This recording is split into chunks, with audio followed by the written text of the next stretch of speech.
nagsasabi sa kanyang katotohanan na may 9th na liham at 16 na artikulo.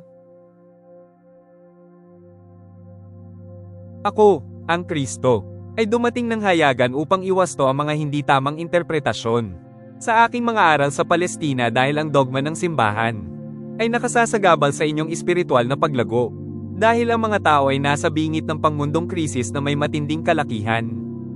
Ito ay mahalaga para mapagtagumpayan kaya ako, ang Kristo, ay dapat na makaabot sa lahat ng makikinig. Babahagya ang inyong nalalaman sa tunay na mga proseso ng paglikha na kayo. Ang inyong mga sarili ay gumaganap ng malaking papel. Kinakailangan na inyong maunawaan ang mga ito ng may kasapatan upang magkaroon kayo ng kakayahan na tumungo sa pagsasakatuparan ng mas mataas na pananaw para sa sangkatauhan. Ang mga liham na ito ay kurso ng isang guro. Ipaalam ng mga ito sa inyo ang tunay na kahulugan ng kung ano ang itinuro ko sa lupa.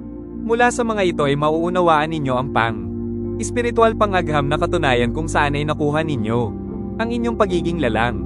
Isinasalarawan ng mga ito ang landas ng Kristo na naghahatid sa lahat tungo sa maluwalhating antas ng pagiging lalang na tinawag kong kaharian ng kalangitan.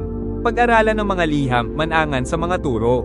Sa pamamagitan ng mga ito ang mga lalaki at mga babae ay maliligtas mula sa kawalang muwang na paggamit ng kanilang makapangyarihang mga isip. Matututunan nila ang walang kondisyong pag-ibig at kung paano pagalingin ang mga buhay at ang lupa.